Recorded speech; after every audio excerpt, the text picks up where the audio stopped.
তো গাইস, অনেকেই তো বললাম তোমাদের ফানি গল্প, কিন্তু আজকে তোমাদেরকে এমন একটা ছেলের গল্প শোনাবো যেটা শুনে হয়তো তোমরা আর কোনোদিন গেমই খেলতে চাইবে না, হয়তো কোনোদিন আর গেমে টপ আপই করবে না। তো যাই হোক, বেশি কথা না বলে আগে তোমাদেরকে গল্পটা শোনানো যাক। তো ঘটনাটা প্রায় আজ থেকে 2 বছর আগের।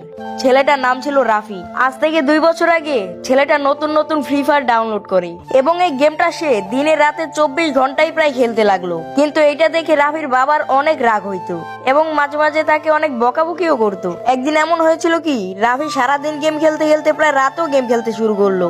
এটা দেখে তার বাবা মা অনেক রেগে যায় এবং রাফিকে অনেক গালাগালি করে, যার ফলে রাফি ফোনটা রেখে তাড়াতাড়ি ভয় শুয়ে পড়ে এবং সকাল হওয়ার অপেক্ষা করতে লাগলো, কারণ সে সকালে স্কুলে যাওয়ার আগেও ফ্রি ফায়ার গেম খেলতে খেলতে স্কুলে যায়। আর এই ঘটনাগুলো যখন রাফির বাবা লক্ষ্য করে, তখন তার মাকে এই ঘটনাগুলো জানিয়ে দেয় এবং তারা দুজনে মিলে সিদ্ধান্ত নিল রাফিকে তারা একটি আবাসিক স্কুলে রেখে দেবে, যেখানে রাফি থেকে পড়াশোনা করবে। যেহেতু রাফি ওখানে থেকে পড়াশোনা করবে, সেহেতু পড়াশোনার অনেক চাপ থাকবে, যার ফলে সে আর ফ্রি ফায়ার খেলতে পারবে না। যার কারণে তারা এই সিদ্ধান্তটাই নিল এবং যেই কথা সেই কাজ, দিয়ে দিল রাফিকে আবাসিক স্কুলে। তো রাফিও এইখানে মোটামুটি ভালোই মানিয়ে নিয়েছিল সবার সাথে মোটামুটি একটা ভালো সম্পর্ক হয়ে গেছিল।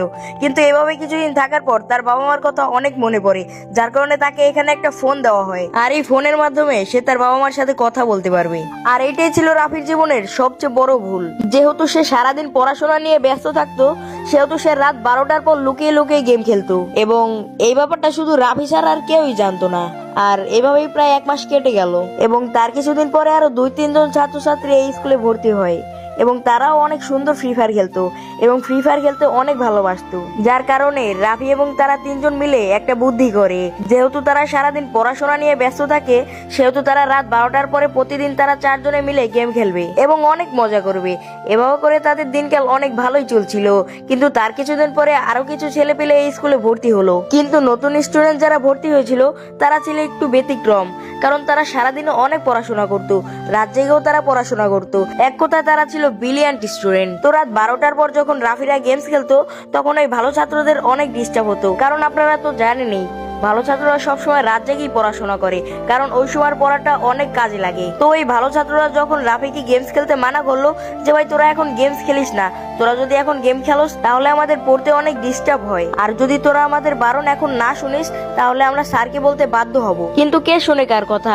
রাফিরা তো তার বারণ শোনেই না, উল্টা আরো সাউন্ড বাড়িয়ে খেলতে শুরু করলো এবং অনেক মজা করে। কিন্তু তখন ওই ভালো ছাত্রগুলো গিয়ে স্যারের কাছে নালিশ করে যে স্যার, ওরা অনেক রাত জেগে গেমস খেলে। তখন স্যার রাফিদের রুমে আসে এবং এসে ওদের দরজা খটখটায়, কিন্তু তখন রাফিরা বুঝতে পেরে ফোনটা রেখে দিয়ে শুয়ে পড়ে এবং স্যার এসে দেখে তারা শুয়ে আছে। তাই স্যার তখন তাদেরকে কিছু বলতে পারে না, তাই সেই শিক্ষক তখন ওইখান থেকে চলে যায় এবং এই ব্যাপারটা নিয়ে ওই ভালো ছাত্রদের মধ্যে আর রাফিদের মধ্যে একটা শত্রুতা হয়ে যায়। যার ফলে যখনই ওই ভালো ছাত্ররা রাফিদেরকে গেম খেলতে দেখতো, তখনই তারা স্যারের কাছে গিয়ে নালিশ করতো। কিন্তু এইভাবে করতে করতে একদিন তারা হঠাৎ স্যারের কাছে ধরা খেয়ে যায় এবং স্যার তাদের অনেক বকে এবং সাথে তাদের ফোনটাও নিয়ে যায়, যার ফলে রাফিদের অনেক রাগ হয় সেই ভালো ছাত্রদের ওপর। কিন্তু রাফিরা তখন কিছু বলতে পারে না। রাফির এবং তার বন্ধুদের ফ্রি ফায়ার গেমটা খেলতে তখন খুব ইচ্ছে করতেছিল, কিন্তু তারা খেলতে পারতেছিল না। এর জন্য তাদের মধ্যে একজন তো এই আবাসিক স্কুল থেকে পালিয়েও গিয়েছিল। তখন রাফির অনেক মাথা গরম হয়ে যায় ওই ভালো ছাত্রদের ওপর, কিন্তু সে একদিন রাতে কি করে, একটা ছুরি নিয়ে গিয়ে আক্রমণ করে বসে এবং সেই সময় তার স্যার ওই রুমে উপস্থিত হয় এবং তাকে দেখে ফেলে। তাই তাকে ওই স্কুল থেকে বের করে দেওয়া হয়, যার ফলে সে আবারও বাড়ি চলে আসে এবং এটার জন্য তার বাবা মা তাকে অনেক গালাগালি করে এবং তার বাবা তো তাকে মারধরও করে। কিন্তু এইভাবে করতে করতে একদিন পরিস্থিতি স্বাভাবিক হয়ে যায়।